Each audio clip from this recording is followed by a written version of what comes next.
Shalom saudaraku, sungguh suatu sukacita yang besar saat ini kita berkumpul karena kasih karunia Tuhan dalam momen yang sakral di mana nanti kita menyaksikan dua insan di hadapan manusia, terutama di hadapan Tuhan akan mengikat janji, memasuki lembaran yang baru, memasuki batrah yang baru, batrah rumah tangga yang akan dipenuhi dengan kasih karunia Tuhan tentunya. Baik saudara, saat ini suatu kehormatan bagi saya untuk menyampaikan kebenaran firman Tuhan. Namun sebelumnya, mari kita semuanya bersatu di dalam doa. Bapa Surgawi, terima kasih. Semua karena anugerah-Mu, semua karena kebaikan-Mu kami ada saat ini. Semua karena kasih karunia-Mu yang amat besar di dalam kehidupan kami.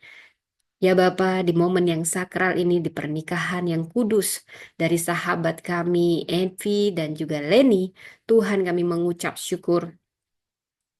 Kami ada sampai titik ini semua.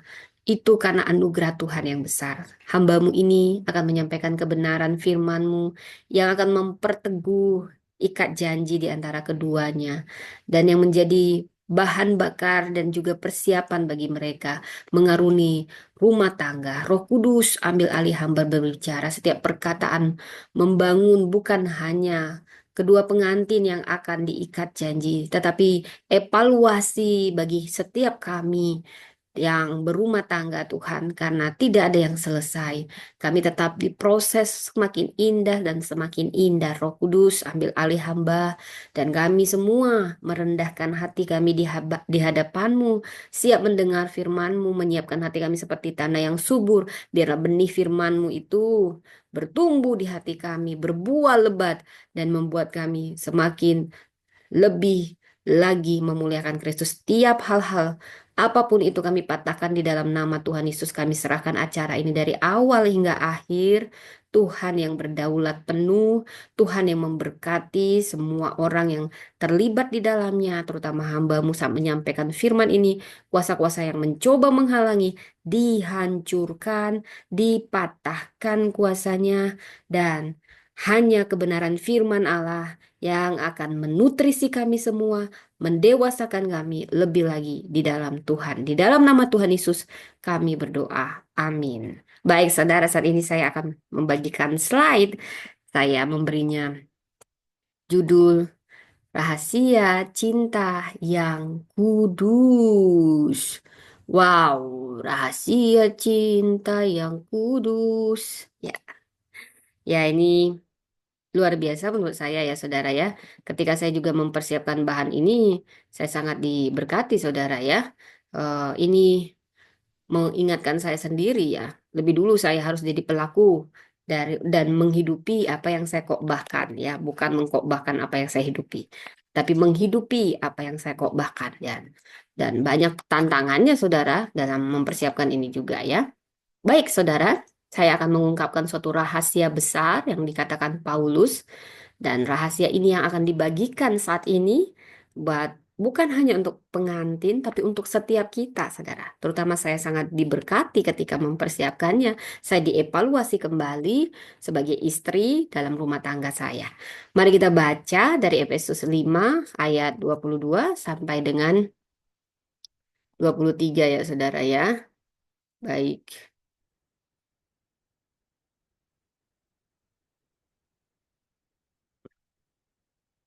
Oke. Kita baca bergantian. Saya percaya Alkitab adalah firman Allah yang akan menuntun hidup kita. Alkitab adalah kompas dalam setiap aspek kehidupan kita. Mari dan iman ini timbul dari pendengaran-pendengaran akan firman Allah. Mari kita baca dari Efesus 5 ayat 22 sampai 33. Kasih Kristus adalah dasar hidup suami istri.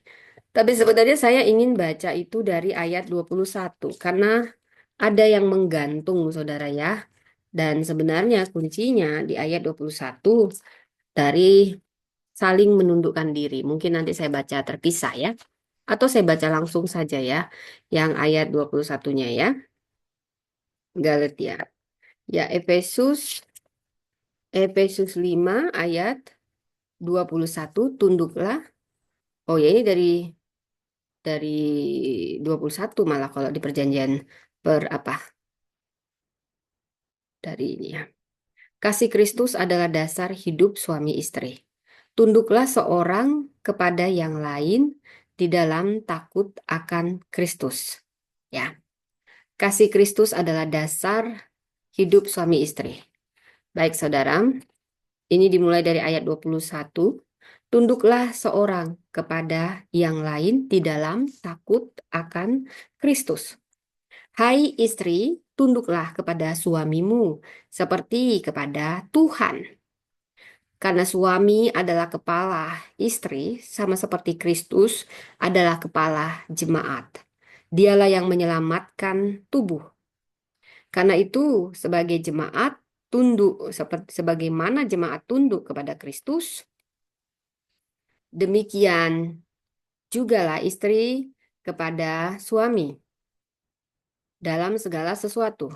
Hai suami, kasihilah istrimu sebagaimana Kristus telah mengasihi jemaat dan telah menyerahkan dirinya baginya untuk menguduskannya sesudah ia menyucikannya dengan memandikannya dengan air dan firman, supaya dengan demikian ia menempatkan jemaat di hadapan dirinya dengan cemerlang tanpa cacat atau kerut atau yang serupa itu, tetapi supaya jemaat kudus dan tidak bercelah.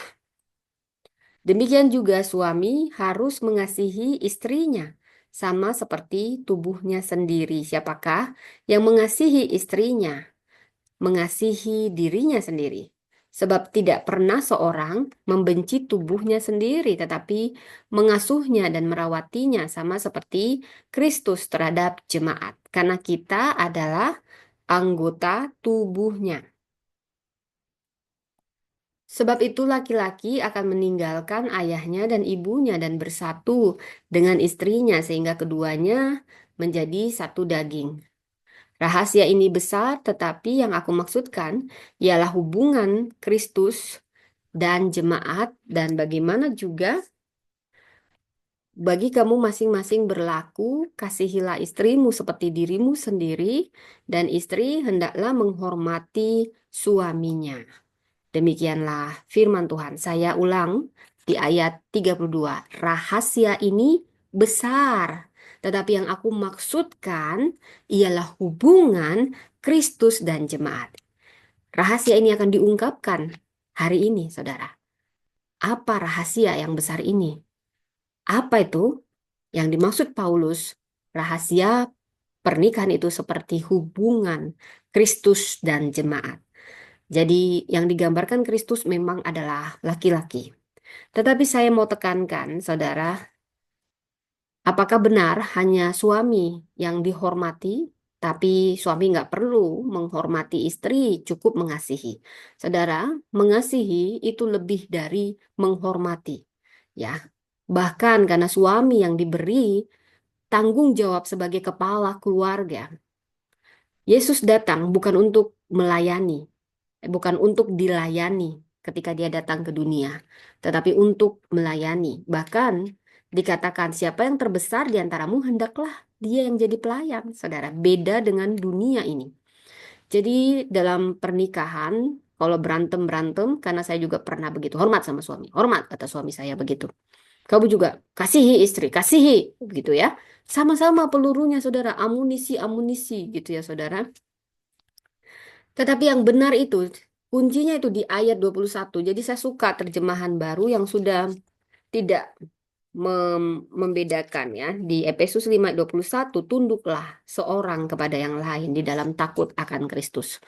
Jadi bukan berarti di sini ada yang lebih dominan ya. Kristus yang dominan, Kristus senternya.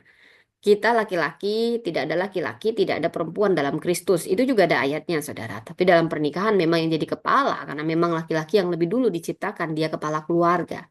Tapi bukan berarti istri nggak usah dihormati, nggak usah kan harusnya istri yang hormati suami. Nggak ada jalan ceritanya suami menghormati istri. Gimana sih ini?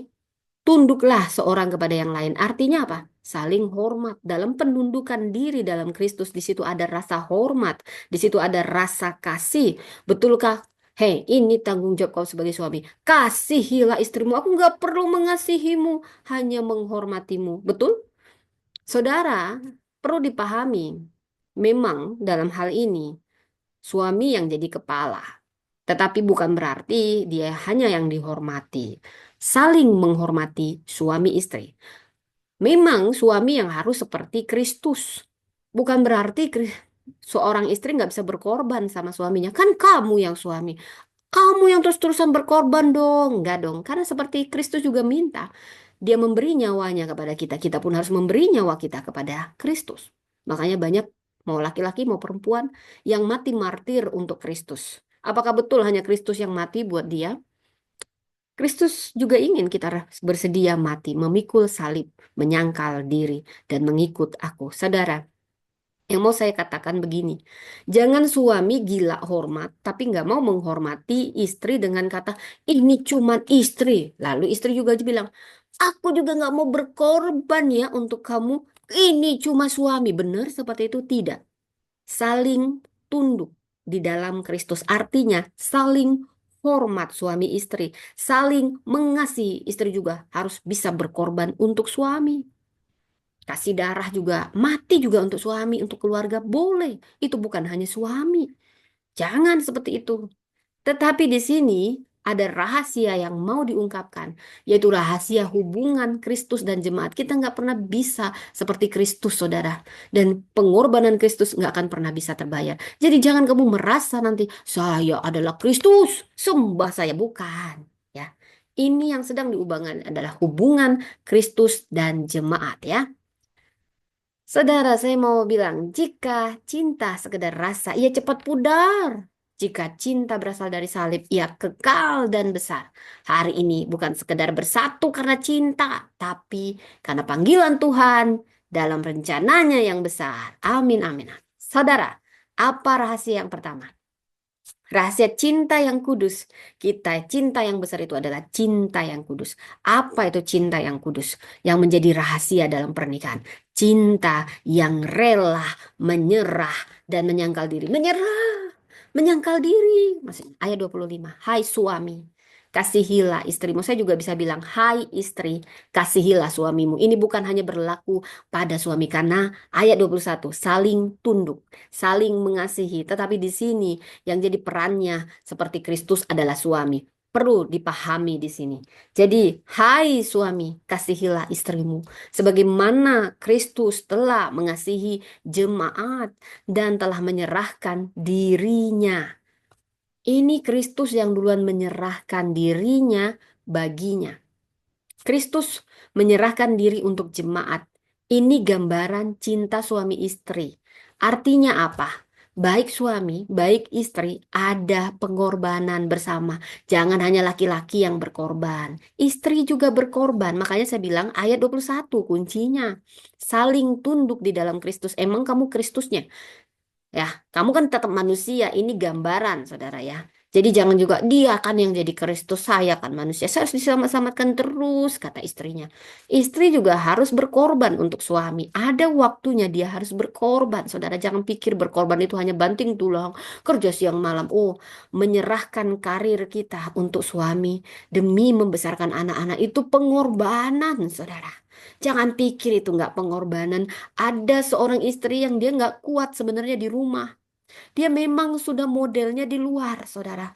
Memang ada wanita seperti itu, saya termasuk itu. Tapi Tuhan betul-betul tempah saya.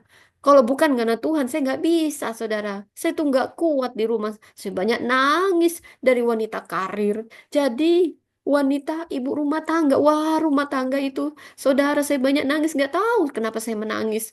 Ya, biasanya saya dandan sana sini, pagi udah pergi, cantik-cantik, wangi-wangi saya pergi. Sekarang saya harus masih mengupasin bawang karena saya harus hemat juga, saudara ya harus tahu diri. Kalau suaminya gajinya segini, jangan mau minta pembantu ini itu beda. Kita menteri keuangan dalam keluarga. Kita tahu kalau segini berapa. Kamu sebenarnya kepingin banget masih hangout sama temenmu. Oh, pingin bangun karir. Tapi kamu tahu anak kamu tidak bisa ditinggal, apalagi kalau dia butuh terapi, saudara.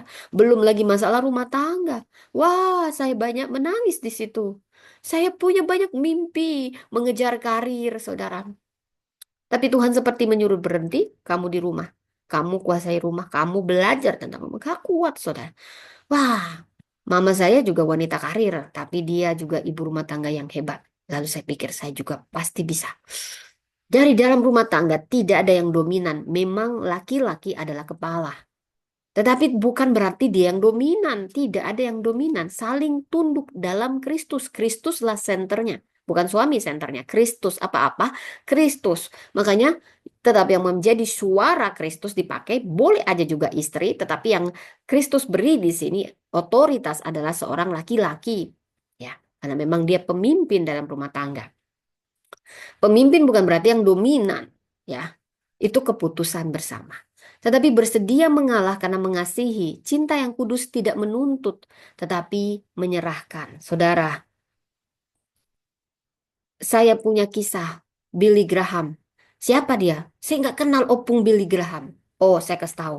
Dialah penginjil terbesar dan juga pengkhotbah terbesar, sangat terkenal. Search saja di Google, langsung siapa Billy Graham. Wah, sangat rohaniawan, sangat dihormati oleh setiap orang. Lalu wartawan iseng ingin tahu rumah tangga hamba Tuhan.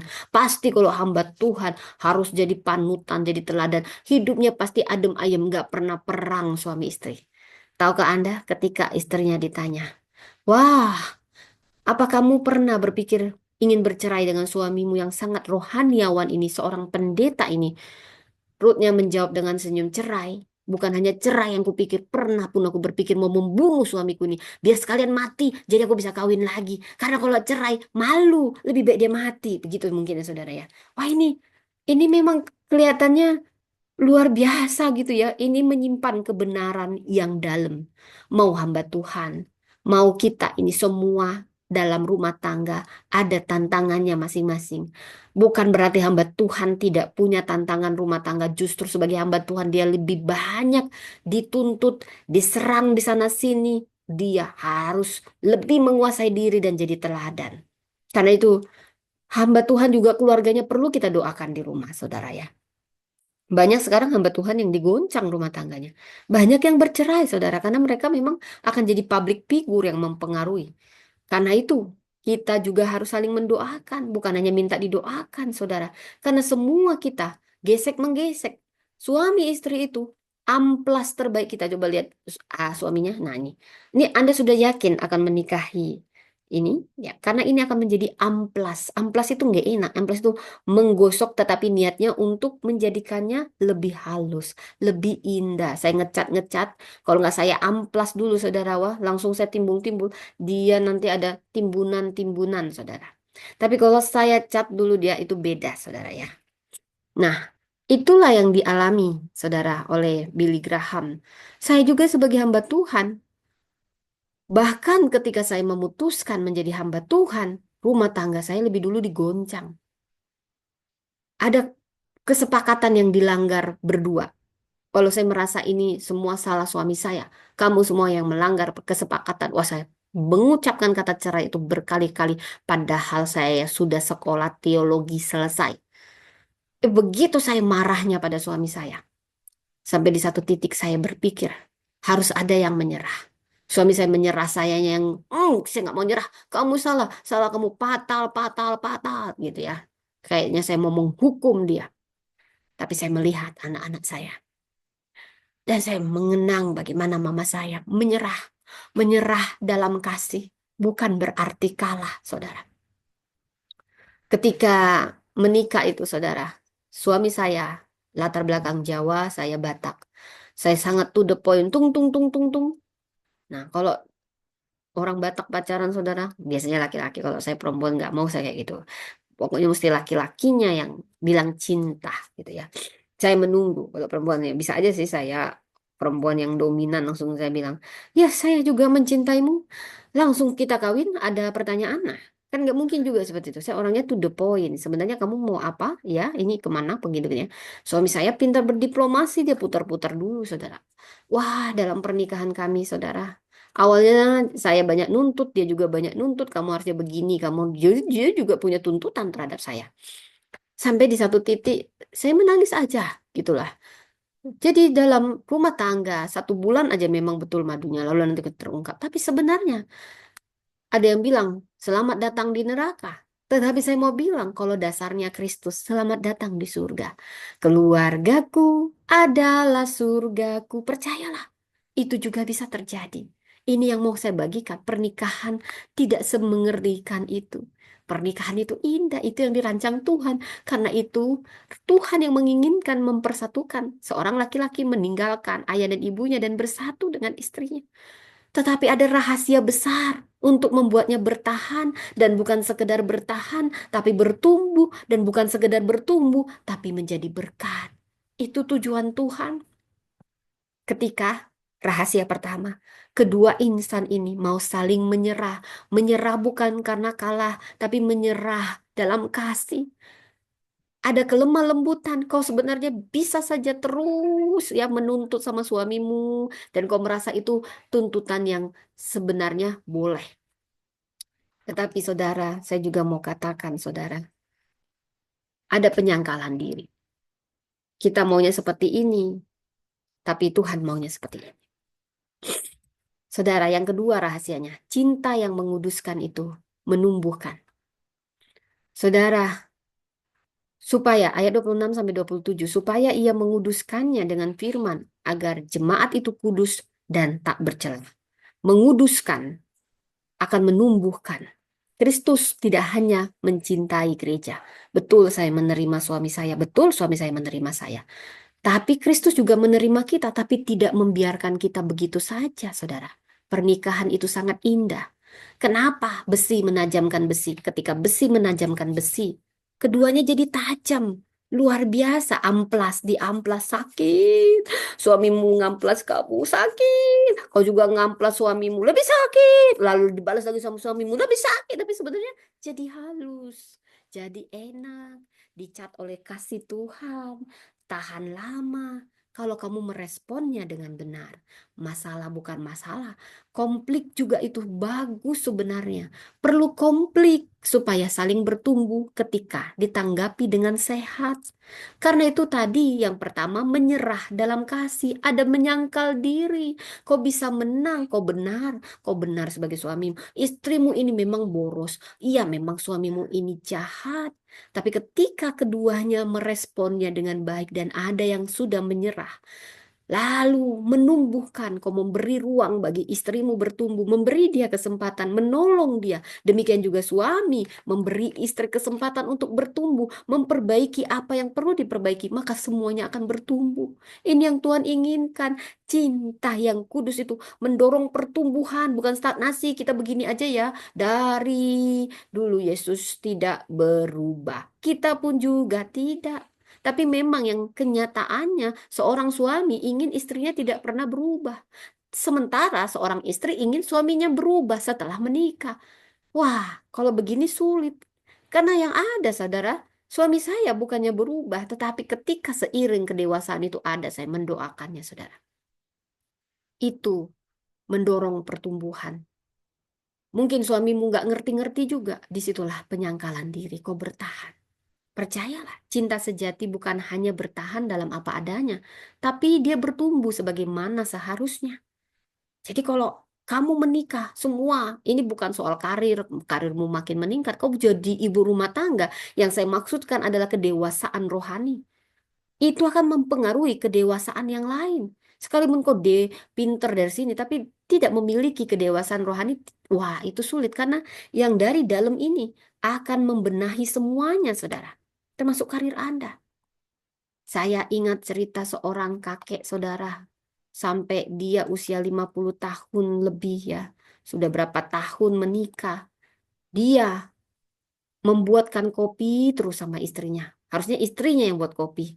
Tapi ini kakek yang sangat berhati besar. Lalu ditanya, kenapa sih kakek itu terus buatin kopi buat nenek ya? Agar cinta ini terus bertumbuh, aku terus belajar mencintainya. Si kakek ini tidak cukup belajar. Belajar itu oke ya, kita udah kawin, dia udah aku dapatin, yes. Atau oke ya, begini saja ya, yes. Pernikahan bukan tempat berhenti berkembang, tetapi sama-sama dibentuk serupa Kristus. miliki keinginan bertumbuh, belajar menolong pasangan keluar dari trauma masa lalu, ketakutan. Kasih itu bukan perasaan, tapi pilihan. Komunikasi itu nafas rumah tangga, saudara. Cinta sejati bukan bertahan dalam apa adanya, tapi bertumbuh menjadi sebagaimana seharusnya, saudara. Dan saya suka Priscilla Aquila, inilah contoh pasangan yang saling membangun dan menumbuhkan. Kisahnya di Kisah Para Rasul, apalagi nama saya Priscilla. Saudara, ada dalam rumah tangga. Kalau kita sering dengar kesuksesan, di balik kesuksesan suami, ada istri yang menolong, menumbuhkan, menguatkan. Tetapi di balik kesuksesan istri ada suami yang stres. Wah, itu yang sekarang, saudara. Saya mau katakan tidak semua ya, tidak semua. Tapi rata-rata, saudara, memang laki-laki kadang merasa terintimidasi kalau gaji istrinya lebih besar. Wah, itu butuh hati yang besar dari seorang pria, di mana dia tidak pernah merasa terancam, terintimidasi. Saudara, bukan berarti dalam pernikahan yang kerja hanyalah suami, istri di rumah. Saudara, ini kesepakatan. Kalau memang istri lebih bisa menopang secara finansial, dan suami berhati besar, dia bisa menopang anak-anak, itu bukan berarti dia melanggar tata aturan, bukan. Justru dia sedang memenuhi yang namanya rahasia cinta untuk bertumbuh dan berkembang. Tetapi ingat, istri, jangan kau merasa kalau gajimu lebih tinggi, suamimu di bawah ketiakmu. Bukan. Disinilah diminta kerendahan hati. Saudara, tidak ada yang dominan. Kita semua sama. Kristuslah sentralnya. Dalam pertumbuhan itu pasti ada kesetaraan dalam pelayanan. Ada kemitraan sejati dan saling mendukung pertumbuhan, baik pertumbuhan rohani, baik pertumbuhan segala sesuatu aspek karir atau apapun, saudara. Apakah Anda siap seperti Priscilla Aquila dalam pelayanan? Priscilla lebih dominan karena memang dia punya karunia di situ. Suaminya tidak pernah merasa terancam, justru bangga. Banggalah kalau istri Anda punya karir yang hebat, mungkin lebih hebat dari Anda. Karena Anda tidak lagi dua, tapi satu. Kesuksesan istri Anda, kesuksesan suami Anda adalah kesuksesan Anda. Kalaupun istri Anda kayak merasa, kamu yang mentang-mentang gaji kamu lebih tinggi, gak hormat lagi sama saya. Jangan. Sikapmu sendiri akan selalu membuat istrimu lebih hormat kepadamu. Tidak perlu mengancam atau mengintimidasi dia. Kasih sayangmu yang tulus akan selalu ada. Walaupun banyak memang demikian, ya. Tapi kalau istri-istrinya kacang lupa kulitnya, percayalah, kesombongan mendahului kehancuran. Ada saatnya istri-istri yang gak hormat sama suaminya hanya karena gajinya lebih tinggi, saya katakan, Tuhan yang akan berurusan dengan Anda. Ya, dan suami-suami juga. Jangan karena Anda yang jaga rumah ini, istri Anda jadikan kayak pembantu. Pembantu aja dibayar. Sama istri Anda perhitungan. Ada yang kayak gini, saudara. Betul-betul dimanfaatin istrinya dari segala aspek, saudara. Gak tahu dia menghargai sama orang nanti di kantor, sama istri orang. Terima kasih ya. Cuma dikasih ini sama sekretarisnya. Istri udah capek jadi babu kayak apapun gak dibayar ya demi anak-anak, demi penghematan. Dia tidak pernah. Aku kan kerja, aku kan di sini. Tidak, saudara. Jadi ibu rumah tangga itu sangat mulia. Wah, saya stres jadi ibu rumah tangga. Tapi saya sudah jalani ketika saya mau dibentuk lebih enak. Jadi kalau lagi diproses, jangan banyak protes. Dan prosesnya itu nggak pernah berhenti sampai kita mati, saudara. Karena itu, rendahkan dirimu, saling tunduk satu sama lain. Rahasia yang ketiga, cinta yang menyatukan sebagai satu tubuh. Keduanya menjadi satu daging, demikian juga suami harus mengasihi istrinya sama seperti tubuhnya. Cinta yang kudus menyatukan dua pribadi, bukan hanya fisik tapi juga emosi, visi, dan iman. Bukan hanya keromantisan tapi kesatuan spiritual. Cinta yang kudus bukan sekedar bersama, tapi benar-benar menjadi satu. Wow, saudara, ini luar biasa firman Tuhan ini. Saudara, saya sangat terinspirasi dan sangat diberkati dengan keluarga Nick Pujicik dan Kanai Pujicik. Wow, dia punya kecacatan yang mengerikan, saudara. Ya, tidak punya tangan, tidak punya kaki. Dia sempat mau bunuh diri. Akhirnya Tuhan memulihkan dia dan dia diberi berkelimpahan, saudara. Bahkan dia dapat istri yang sangat cantik, anak-anak yang semuanya cantik, normal, sehat. Saudara, Saya salut pada istrinya ini. Apa yang dia lihat pada Pujicik? Dia tidak melihat keterbatasannya, tapi dia melihat ada sesuatu yang Tuhan simpan di dalamnya. Cinta yang kudus, bukan sekedar bersama, tapi benar-benar menjadi satu. Mereka hidup dalam satu visi, satu hati, satu iman. Bukan hanya satu ranjang, bukan hanya satu rumah, tapi berbagai hidup dan saling memahami dalam kelemahan, saudara. Itu luar biasa, saudara. Jadi satu tujuan, saudara. Itu seperti kita main musik, satu main piano, satu main biola. Saya pernah belajar kedua alat ini ya.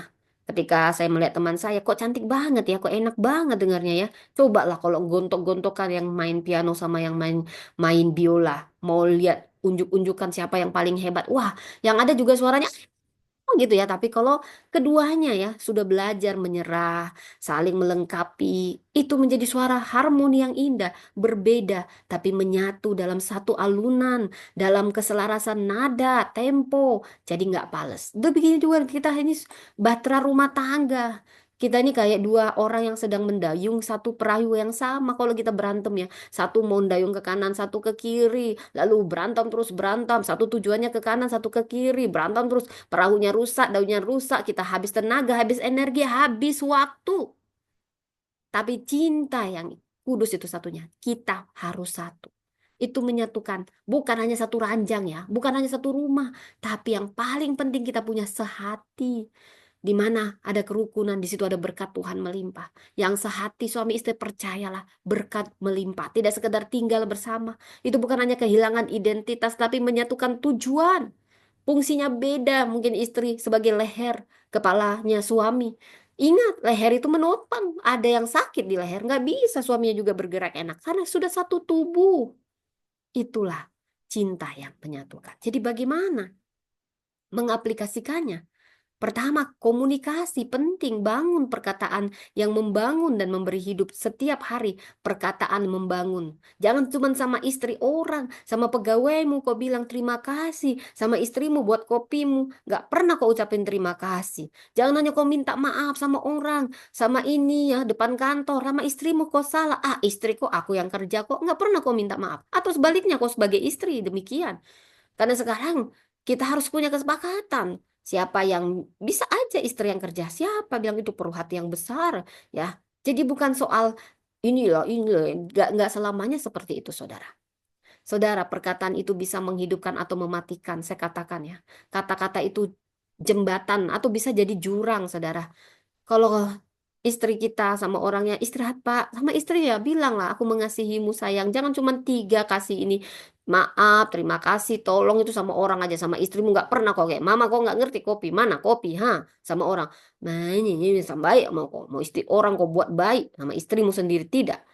Wah salah kok kawan. Gitu. Stop kasar. Mulai kata penguatan. Efesus 4 ayat 24. Perkataan tepat waktu. Komunikasi itu penting. Jangan diam-diaman. Jangan silent treatment. Wah, nggak hanya karena selingkuh loh orang bisa cerai. Nggak cakapan juga jadi cerai, saudara. Karena memang perlu komunikasi. Saya mau katakan, komunikasi itu, mendengar itu juga komunikasi. Kita diberi dua kuping supaya kita lebih dulu mendengar dua kali daripada bicara. Makanya mulutnya satu, saudara. Jangan dulu kau bicara baru kau mendengar, saudara. Mendengar dulu kau dua kali kau saring baru bicara. Kalau saya juga ngomong di sini saya duluan mempraktekannya, saudara. Dan itu terus berproses. Bukan berarti saya sudah lulus juga, saudara. Terus ini prosesnya seumur hidup, saudara. Kita saling mengingatkan. Perkataan itu benih. Apa yang kita tabur dengan mulut kita hari ini, mungkin bertumbuh di hatinya esok. Makanya tabur yang baik. Agar yang benih, yang tumbuh yang baik. Pelukan itu, kata-kata itu bisa seperti pelukan yang tidak terlihat. Tapi sebaliknya juga bisa jadi peluru yang sangat menyakitkan. Banyak kali pelurunya. Lidah itu kecil, tapi itu menggerakkan seluruh hubungan. Seperti kemudi yang kecil di kapal yang besar. Ingat, hidup mati dikuasai lidah. Amsal 18 ayat 21. Dan dikatakan di Kolose 4 ayat 6. Hendak kata-kata kita itu penuh kasih. Jangan sembarangan ngomong. Apa sih ini? Makanan apa sih ini? Pakailah otakmu. Nah, semua orang kalau baik gitu ya, karena jaga-jaga aja pada pada saat emosimu naik sama istrimu atau sama suamimu. Semua kau buatkan peluru-peluru yang menyakitkan itu. Saudara mungkin istrimu tahan sekarang, tapi dia biasa menyimpan. Karena itu kalaupun sempat marah, cepatlah komunikasikan. Maaf ya sayang, maaf ya. Selesaikan sebelum matahari. Supaya dia tidak pernah menyimpan benih itu. Kata yang lembut itu bisa menjinakkan badai dalam rumah tangga. Sederhana, cuman bilang terima kasih, sudah bisa menyelamatkan pernikahan. Kata membangun itu gratis, tapi dampaknya tak ternilai. Cinta kita diuji bukan pilihan kata, komunikasi bukan soal siapa yang paling benar, tapi siapa yang paling peduli, saudara. Dan yang kedua, saudara, doakan pasanganmu. Apa-apa doa, apa-apa doa. Kalau punya masalah, doa dulu. Doa kekuatan pernikahan, doa kekuatan apapun. Bohong kalau nggak pernah berdoa. Apapun masalahmu, sebelum kau ngadu ke media sosial, sebelum kau ngadu ke nenekmu, ke kakekmu, ke papamu, ngadu dulu ke Tuhan. Berdoa dulu. Berdoa dulu bersama. Sama suami istri, ada doa pribadi. Ada doa bersama. Terutama saat hati kita mulai lelah. Keluarga yang berdoa itulah keluarga yang akan bertahan lebih lama. Percayalah saudara, ada masalah apapun ceritanya, apa-apa memang doa. Apakah semudah itu? Wah, doa itu berkuasa. Apalagi doa dari hati yang sangat hancur dan berserah penuh. Wah, doakan pasanganmu walaupun tadi dia baru tampar kamu. Walaupun dari tadi dia mau kau tampar juga. Bukan dia aja tampar kamu. Kamu pun mau tampar dia. Bahkan saat dia menyakiti hatimu, saat kau sangat lelah, kau nggak tahu mau bilang apa, doa cinta paling jujur. Mungkin kau marah-marah tadi belum sempat minta maaf, kau doa aja dulu Tuhan. Beri aku kekuatan, beri aku hikmat. Gimana sih minta maaf? Duluan, ya sampaikan semua sama Tuhan. Jangan hanya mencintai pasanganmu di depan altar, cintai juga di hadapan Tuhan. Doa itu seperti pagar hidup, bukan hanya menjaga dari serangan luar, tapi menjaga hati tetap lembut. Saat dunia mulai mengeraskan perasaan, jika cinta adalah rumah, maka doa adalah atapnya. Ini yang melindungi. Saat panas ego masing-masing, ada atap yang melindungi dari panas, dari hujan. Saat ada hujan, konflik terus. Tapi kalau direspon dengan benar, mendewasakan. 1 Samuel 1 ayat 21. Bahkan kalau Anda butuh uh, keturunan, minta seperti Hana minta sama Tuhan. Aku berdoa untuk anak ini dan Tuhan memberi yang ku minta. Apa-apa memang doa, mungkin belum dijawab. Jangan berhenti minta. Jika Hana, dia berdoa demi seorang anak. Kenapa kita juga nggak minta doa demi pasangan yang Tuhan beri? Doakan dia, walaupun belum berubah ya. Kalau seorang dapat dialahkan, 2 orang dapat bertahan. Tali 3 lembar tidak mudah diputuskan. Tali 3 lembar di sini siapa? Suami, istri. Dan yang menguatkannya adalah tali dari Tuhan lewat doa-doa kita. Kalau nggak ada doa suami istri ini yang bahaya. Doa itu atap yang melindungi dari hujan.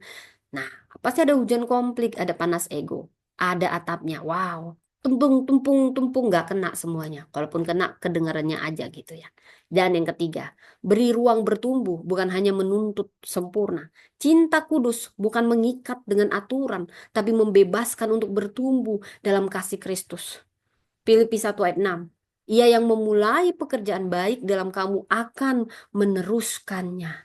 Wow, terpujilah nama Tuhan. Nah, itu seperti memberi beruang tumbuh itu seperti merawat tanaman. Tanaman itu kita rawat dari awal, kita pasti tahu bagaimana prosesnya. Kita nggak bisa paksa, tunas cepat kau berbunga ya, kalau nggak aku hajar kamu ya. Ah, ngeri banget gitu ya saudara ya. Yang bisa kita lakukan adalah kita sirami dengan kasih. Kalau bisa sambil kita doakan waktu aku nyiram tanaman saudara ya. Tuhan, walaupun aku dilaki orang sok rohani banget ya. Ada yang senyum-senyum, lihat aku, Tuhan, berkatilah bunga ini. Ya, kadang juga malu juga aku, kalau dilihat orang diam-diam aja, tapi tetap aja aku doakan gitu. Wah, itu doanya berkuasa, bunga yang didoakan dengan yang tidak didoakan. Kalau tidak percaya, wah, coba saja ya. Jadi seperti Yesus juga, dia menerima muridnya, bukan langsung jadi semuanya. Wah, mereka hanya nelayan, kurang berpendidikan, tapi mereka dipanggil, penuh kelemahan. Dia diterima, tapi bukan berarti tidak ditransformasi. Yesus mengajari mereka, membentuk mereka, memberi ruang bagi mereka bertumbuh.